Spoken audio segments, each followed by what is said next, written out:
अगर वास्तव में ये सुधार करना चाहते थे, मेरा सवाल है, तो लोकसभा खत्म होते ही कर देते। जो काम करने में जो है 22 महीना लगते हैं, 5 साल भी लगते हैं, उसको आप 2 महीना में कैसे करें? मोदी जी के भी 3 बंधन है, वो न सच सुनते हैं, न सच देखते हैं, न सच बोलते हैं। अगर 2 महीने में आप 8 करोड़ लोगों का सूची मतदाता सूची बना सकते हो, तो 2 महीने के अंदर जातीय जनगणना पूरे देश में कराइए। जुलाई 1, 1987 और दिसंबर 2, 2004 के बीच में भारत में जो पैदा हुए हैं, उन्हें अपने माता या पिता का बर्थ सर्टिफिकेट कहाँ पैदा हुए, कब पैदा हुए, ये क्यों देना पड़ेगा? अगर वास्तव में ये सुधार करना चाहते थे, मेरा सवाल है, तो लोकसभा खत्म होते ही कर देते। लोकसभा का चुनाव खत्म होते ही क्यों नहीं कर दिया? मतलब आप इंतजार कर रहे थे कब 2 महीना बचेगा बिहार के चुनाव का, कब बाढ़ आएगा, तो हम साजिश के तौर पे छटाई करेंगे ताकि सत्ता में बैठे लोगों को फायदा पहुंचाए। हम लोकतंत्र में विश्वास करते हैं, लेकिन किसी भी साजिशन बदलाव को बर्दाश्त नहीं किया जाएगा। हम लोग हर एक प्लेटफॉर्म पे हमारा इंडिया अलायंस महागठबंधन मजबूती के साथ लड़ेगा। हम जनता के साथ खड़े हैं। बिहार अलर्ट है, कोई कंफ्यूजन में ना रहे। बिहार के लोग राजनीतिक सामाजिक रूप से सबसे जागरूक प्रदेश है, और ये साजिश को देखते हुए बिहार और हर एक बिहारी जो है अलर्ट है। ऐसा गलती मत कीजिएगा कि भुगतना पड़े। जब जनता खड़ी हो जाएगी तो अच्छे से अच्छे हिटलर जैसे तानाशाही हो या कोई हो, सबको जो है सबक सिखाने का काम किया है। किसी भी कीमत पे, किसी भी कीमत पर हम चुनाव आयोग की मनमानी को हम लोग चलने नहीं देंगे। जनता तैयार है, और जो अधिकारी इनके हाथों में खेलेंगे उन्हें भी जनता देखने का काम करेगी। हम निर्वाचन आयोग से पारदर्शिता की मांग करते हैं, होना चाहिए। और एक और इंटरेस्टिंग बस डेटा हम देना चाहेंगे। अभी हम लोगों ने 17 महीने की जो हम लोगों की सरकार थी, हम लोगों ने जाति आधारित गणना कराया, और उस जाति आधारित गणना में लोग डोर टू डोर गए, सवाल केवल पूछा, कोई डॉक्यूमेंट नहीं मांगा। उसमें लगभग 9 से 10 महीने लग गए। इसमें तो ऐसे ऐसे डॉक्यूमेंट कहां से बनवाएगा लोग, कितनों के पास है ही नहीं, और 25 दिन में कैसे पूरा हो जाएगा? अगर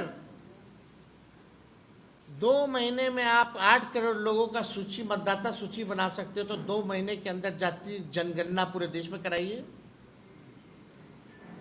ये हम लोगों की मांग है, कराइए। फेज वाइज क्यों कर रहे हैं?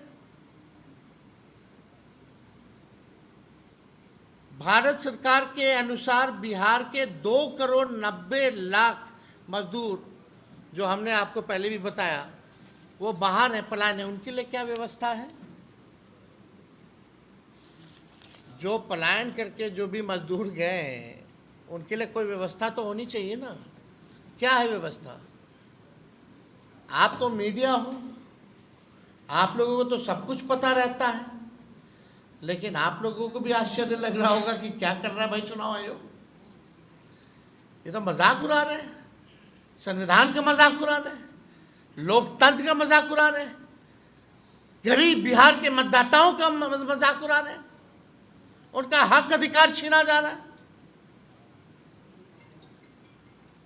ये बहुत गंभीर मसला है, इसलिए इस साजिश को हम लोग सहन नहीं करेंगे। पूरा बिहार और बिहारी अलर्ट है, और हम चाहेंगे कि कांग्रेस के प्रदेश अध्यक्ष जो हैं अपनी बात को रखें। बहुत धन्यवाद तेजस्वी जी। भारतीय राष्ट्रीय कांग्रेस की तरफ से मैं 2-3 बातें आपके सामने रखूंगा। पहली तो ये बात है कि ये समझने की आवश्यकता ये है कि क्या चुनाव, क्या ये चुनाव के समय मात्र 2 महीना रह गए हैं और लीगल तरीका से, जैसा कि महाराष्ट्र में अनलीगल तरीके से वोटर लिस्ट में ऐड किए गए थे और महाराष्ट्र के चुनाव अनलीगल तरीके से वोटरों को ऐड कर करके और पूरी वोट को प्रभावित किया और उसी वोट के बदौलत महाराष्ट्र में एनडीए सरकार अपनी बनी। आप जैसा कि जानते हैं कि वहां एक शैक्षणिक इंस्टीट्यूशन में 6000 लगभग वोटर वहां पढ़े और वो साबित हो गया कि वहां पे अवैध तरीके से वोटर बनाया गया। अब ये बिहार में चुनाव है 2 महीना बाद और जिस तरह से अधिसूचना 1 दिन पहले आई, आप सोच सकते हैं कि जो काम करने में जो है 22 महीना लगते हैं, 5 साल भी लगते हैं, उसको आप 2 महीना में कैसे करेंगे। तो इसको मैं महाराष्ट्र से जोड़ते हुए मैं 2 बात कहूंगा कि पहली तो ये कि महाराष्ट्र में आपने इलीगल तरीका से वोट को रोक डाला और बिहार में लीगल तरीका से वोटर को बाहर करना। विस्तार से हमारे तेजस्वी जी ने कहा, तो यहाँ लीगल तरीका से आप हमारे वोटरों को, जो उनको लोकतंत्र में दिए अधिकारों को आप जो है वंचित करने का जो साजिश किया है, इंडिया गठबंधन के तमाम साथी हम जो है इसका प्रतिकार करते हैं, विरोध करते हैं। और कहते हैं ना कि जब गीदड़ पे संकट आता है तो शहर की तरफ दौड़ता है, तो जब एनडीए पर संकट आता है तो चुनाव आयोग की तरफ। गांधी जी के 3 बंदर थे, वो न बुरा देखते थे, न बुरा कहते थे, न बुरा सुनते थे। मोदी जी के भी 3 बंदर थे, वो न सच सुनते हैं, न सच देखते हैं, न सच बोलते हैं। वो है चुनाव आयोग। चुनाव आयोग पर दबाव इंडिया गठबंधन लगातार बना रहा है। राहुल जी लगातार चिट्ठियां भी लिख रहे हैं, आर्टिकल भी लिख रहे हैं, खड़गे साहब ने उनको कठपुतली तक करार कर दिया। हमारे भाई तेजस्वी यादव जी लगातार दबाव बनाए हुए, हमारे इंडिया गठबंधन के बाकी साथी भी बनाए हुए। जवाब भारतीय जनता पार्टी से आता है।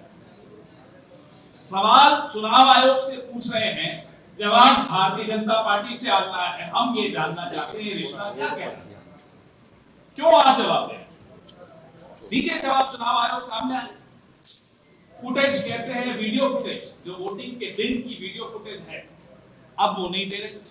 45 दिन उन्होंने मियाद कम कर दी। बोले साहब प्रिवेसी आ जाती है, वो हटा रहे हैं। क्यों हटा रहे? छिपाने को क्या है? अभी हम यही संघर्ष कर रहे थे कि अचानक बिहार में एक डाका डालने आ गया चुनाव आयोग। और डाका सिर्फ आपके वोट पर नहीं डाला जा रहा, ये डाका डाला जा रहा है आपके तमाम अधिकारों पर, आपके वजूद पर, आपकी पहचान पर, आपकी नागरिकता पर। जैसा कि तेजस्वी जी ने कहा कि धीरे धीरे फिर सरकारी स्कीम से आप बाहर हो जाएंगे। आपका वजूद खत्म करने का ये कि एक साजिश रची जा रही है। हमारे सवाल बहुत मैं विस्तृत नहीं करूंगा क्योंकि तेजस्वी जी ने सब कुछ कवर कर दिया। जो हमारी आपत्ति है वो पहली ये है कि जुलाई 1, 1987 और दिसंबर 2, 2004 के बीच में भारत में जो पैदा हुए हैं, उन्हें अपने माता या पिता का बर्थ सर्टिफिकेट, कहां पैदा हुए, कब पैदा हुए, ये क्यों देना पड़ेगा? अब तक तो नहीं था। नंबर 2, दिसंबर 2, 2004 के बाद जन्मे हुए लोग, ये आजादी के बाद पैदा हुई दूसरी पीढ़ी पे आ रहे हैं। पहली पीढ़ी को भी प्रमाण देना पड़ेगा, दूसरी पीढ़ी को भी। आजाद भारत में पैदा होने वाली दूसरी पीढ़ी से ये प्रमाण मांगा जा रहा है। जो 2 दिसंबर 2004 के बाद जन्मे हुए लोग हैं, उन्हें माता पिता दोनों के जन्म का प्रमाण पत्र देना पड़ेगा। कहां पैदा हुए, कब पैदा, दस्तावेज देने। तीसरा, दिसंबर 2, 2004 के बाद भारत में जन्मे मतदाताओं को जन्म तिथि, जन्म स्थान स्थापित करने के लिए स्वयं का प्रमाण, सेल्फ अटेस्टेड प्रमाण देना। और ये सब, जैसा कि तेजस्वी जी ने कहा कि सब 2 महीने में। अब 2 महीने में ये ये सब कैसे मुहैया होगा, कौन कागज इकट्ठे करेगा? दो ने एक महीने 25 दिन ही अब सोचिए, एक महीने 25 ही आप दिन। सोचिए कहाँ तो कागज इकट्ठे होंगे, कौन सा सरकार इतनी काबिल सरकार है जो ये सब इकट्ठा करके मुहैया करके और लिस्ट बना सकती है। चौथा, जुलाई 1, 1987 से पहले जन्मे लोगों को उनको भी व्यक्तिगत प्रमाण पत्र देना पड़ेगा, यानी कि 2024 का जो लोकसभा चुनाव है कम से कम बिहार में उसको अवैध मान लीजिए, क्योंकि आपके पास तो आंकड़े थे ही नहीं। ये सब उन आंकड़ों की एब्सेंस में, उन आंकड़ों के बगैर आपने ये इलेक्शन कैसे कराया? तो उस इलेक्शन को पहले अवैध घोषित कीजिए, फिर हम ये सब बात करेंगे आपसे, नहीं तो क्यों करें आपसे बात, आपकी बात क्यों माने? पांचवा, ये पूरी प्रक्रिया जैसा कि आपने कहा, घर घर जाकर 1 महीने में। कोसी में बाढ़ आती है, हम बड़े परेशान होकर, पीड़ा होकर देखते हैं टीवी पर कि कैसे लोग लुट जाते हैं, बर्बाद हो जाते हैं, कहां से वो कागज। तो ये सारे सवाल हमारे इंडिया गठबंधन के, जो तेजस्वी जी ने आपके सामने रखे, जो हम सब ने आपके सामने रखे, हमारे प्रदेश अध्यक्ष ने आपके सामने रखे। हम ये जो मास्टर स्ट्रोक जिसको आप लोग अक्सर कहते हैं मोदी जी का, ये उनका एक मास्टर स्ट्रोक इसलिए है कि कोई रिपोर्ट कार्ड मांगोगे, उन्हें मालूम है कुछ नहीं आएगा। बिहार की जो हालत है सबको मालूम, बिहार में क्या होने वाला है वो सबको मालूम। एक सर्वे हुआ था कल, हमारे साथी भी गए थे टीवी पर डिबेट, एंकर का मुंह उतरा हुआ था। बोला क्यों मुंह क्यों उतरा? बोले सर्वे देखिए चुपचाप, टीवी शुरू होने से पहले, डिबेट शुरू होने से पहले उस सर्वे में मोदी जी और एनडीए की जो हालत है, ये सब उसी सर्वे, उसी हकीकत का नतीजा है कि चुनाव आयोग का टूल किट यहां सक्रिय कर दिया गया है। तेजस्वी जी माफ कीजिएगा, आप कह रहे हैं सिर्फ बिहार में हो रहा है, बिहार तो एक प्रयोगशाला है, ये लैबोरेटरी है, ये पूरे देश में करेंगे, ये पूरे देश में एससी, एसटी, ओबीसी, अल्पसंख्यक, तमाम ऐसे लोग, नौजवान सबसे ज्यादा, क्योंकि नौजवान सबसे ज्यादा दुखी है इन सरकारों से। नौजवान परीक्षा में पेपर लीक से दुखी है, बेरोजगारी से दुखी है, उन सबको बाहर कर दिया जाएगा, उन सबको वंचित कर दिया जाएगा वोट देने के अधिकार।